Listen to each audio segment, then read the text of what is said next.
Assalamualaikum warahmatullahi wabarakatuh. Alhamdulillahi rabbil alamin. Wassalatu wassalamu ala sayyidil mursalin nabiyyina Muhammadin wa ala alihi wa sahbihi ajma'in. Obboleeyyan kiyya qaqqaalii sheekan kee barsiisota madrasaa akkasuma kumutee majlisaatii fi hundi keessanuuhu maashaa Allah maashaa Allah maashaa Allah wallahi waan bareedduu rabbi nu barsiisee waan kana akkanumatti bakka geessu rabbi nu haa godhu akkanumatti bakka geessu rabbi nu haa godhu. Obboleeyyan kiyya bakki amma jirru kun madrasaa yeroon amma jirru tunis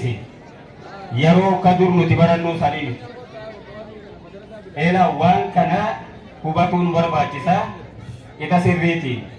diinii kuni alhamdulillahi rabbil alamin diinii rabbiin nuu kenne kun internaashinaala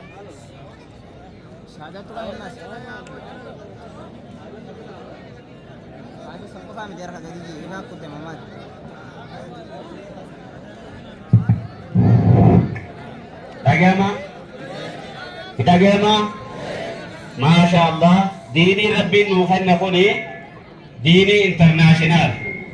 dini bahafi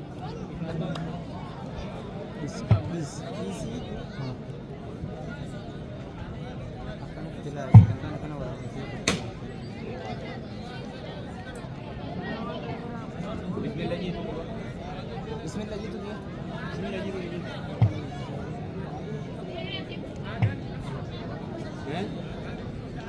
Makasih. Nama dia kan tidak balik itu kali coba. Tapi apa? Amin. Obboleeyyan kiyya ini agama miti. Hanganiitiin ini agama miti. Masya Allah, Masya Allah. Dini keenya kun dini rabbiin addunyaa guutuudhaaf kenne ummata Nabi Muhammad sallallahu alaihi wasallam rabbiin nu godhe alhamdulillahi rabbil alamin. Baafilitatti kaaba dini keenya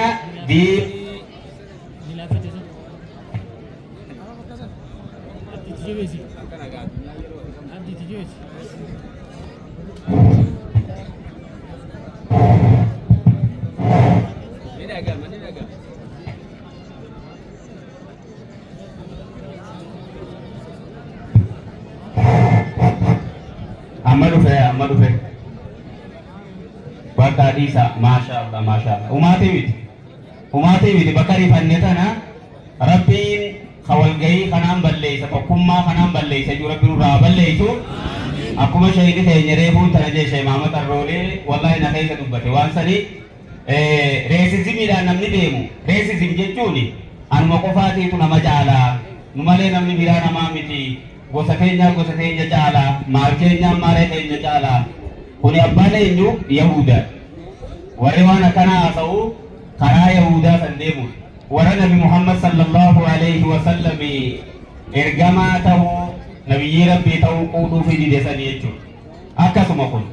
reesizimiin jara san irraa dhufte malee nu keessa hin jirtu nuti hin qabnu hin beeknullee maasiif hiikuma isiitu hin beeknu maasiif addunyaan guutuun harreeteenyaa jette Yahudaa akkamitti jennaani waanuma nuti kennine fudhatan malee tabiraa ta'e biraa tolfatan takkallee hin beekanii akkamitti kunu ammaa una gartanii addunyaa waanuma nuti miidiyaa irra caanne qofa laalaa bulti saniifuu addunyaan guutuun harreeteenyaa jedhu nuti harree isaaniiti harree isaaniiti miti ammoo amala isaanii saniin deemu rabbi nurraa dhoorku yeroo amma jirru tun yeroo miidiyaan lafa guutu yeroo tana keessa ilmaan keenya barsiifannee teknooloojiidhaan waliin diin keenya teknooloojiin hanga feete yoo guddatte diinii waliin dabartu kuni beekama ergamaan sallallahu alaihi wasallam salaata isa dhaqanii nuu fidan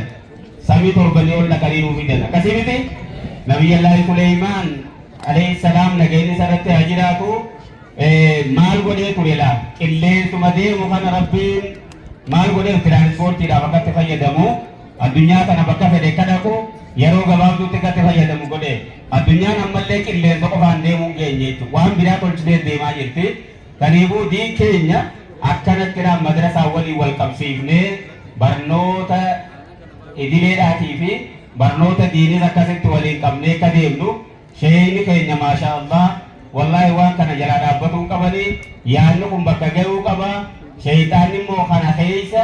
yaada kana balleessuuf lafaa ka'ee kanaaf gurra kennuu hin qabnu wal sakaaluun gaarii miti ayyee salaamu alaikum wa rahmatullaahi wa barakaatu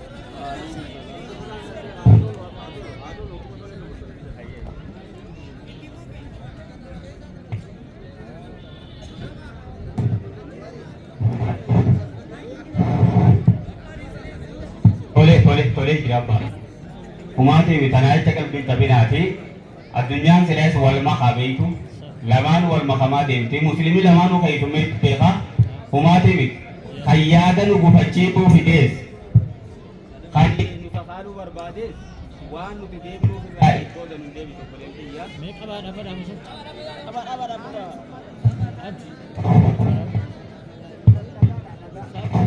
bakkuma san wanni jiraa jirti malee dhagaa yaa rabbi nu sirreessi ayyee amma sirraa'ee jira kaniifuu yaada keenya yaada bareeda diin kun yeroodhaa waliin yeroo jirtu waliin jenereeshina jiru waliin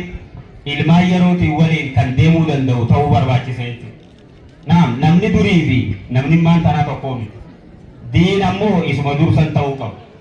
diin kun laman jiru tokkuma qofa diin kun isuma gurraachaa fi adii diimaa fi daalacha tokko godhe